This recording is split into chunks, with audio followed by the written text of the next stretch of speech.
Hello and welcome to the Regional Health Report. I'm Ann Krebs. This monthly program highlights the world-class healthcare provided at each of our Regional Health Command Atlantic medical facilities to soldiers, their families, retirees, and other beneficiaries. Army medicine is a leader in developing medical technology. We have made great strides in combat casualty care, but one important innovation eludes us.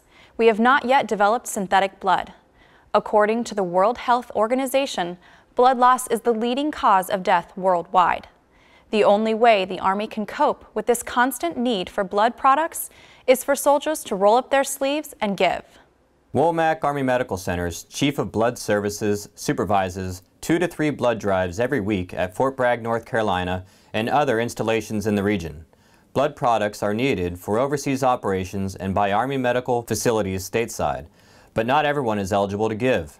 That makes maintaining a fresh supply challenging. My crew goes out 2 to 3 times a month. I send them up to Fort Jackson for the training command up there. They go to Fort Eustis, they go to Fort Lee, and they go to Charleston. We hit the training commands where we have a population which is unlike Fort Bragg. They haven't been deployed to all areas on the globe.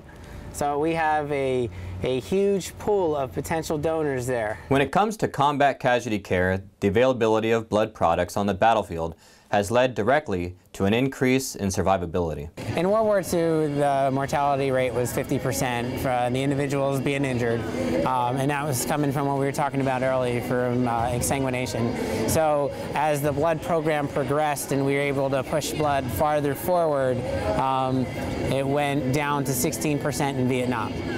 And now in the last 13 years of war that we've been in, OIF, OEF, we're down to 10%.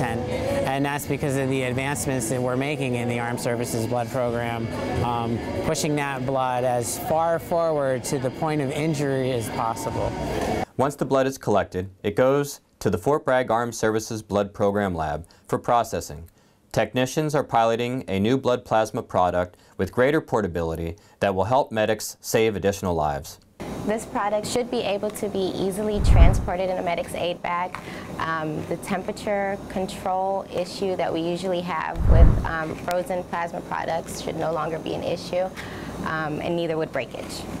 Because of the importance of a ready blood supply, leaders stress blood donations from their units. It is all of our blood, so it doesn't fill itself. It's not a replenishing thing that we're getting from some spring. It's got to come from the soldiers themselves. And quite frankly, unless we all pitch in together, we're not going to be ready as an Army and ready as an Army to do our nation's bidding. Reporting for the Regional Health Report, I'm Master Sergeant Jason Alexander. Each blood donation can be split into 3 separate products, so a single contribution could potentially save multiple lives. Contact your local Armed Services Blood Program Center to find a blood drive near you. Behavioral health care is a key component in helping some soldiers build resiliency. Our regional medical facilities provide behavioral health care to soldiers by embedding within their units.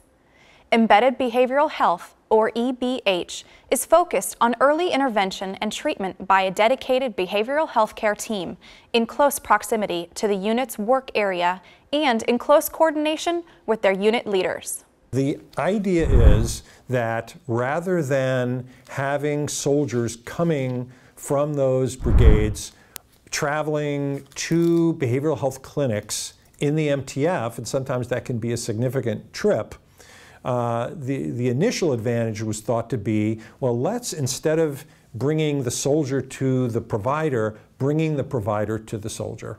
So what that meant was, let's take the team of providers that would be supporting that unit and place them in the unit footprint. The region is currently spreading the embedded behavioral health program beyond brigade-level command to smaller operational units. EBH teams are moving to improve facilities as they become available, as recently occurred at Fort Benning, Georgia. Elsewhere around the region, the Regional Health Command Atlantic recently announced the winners of its annual awards for warrior transition units and their staff. Fort Benning, Georgia is the home of the Nurse Case Manager of the Year, the Occupational Therapist of the Year, the Primary Care Manager of the Year, and the Patient Administrator of the Year. The top chaplain and platoon sergeant were from Fort Bragg, North Carolina.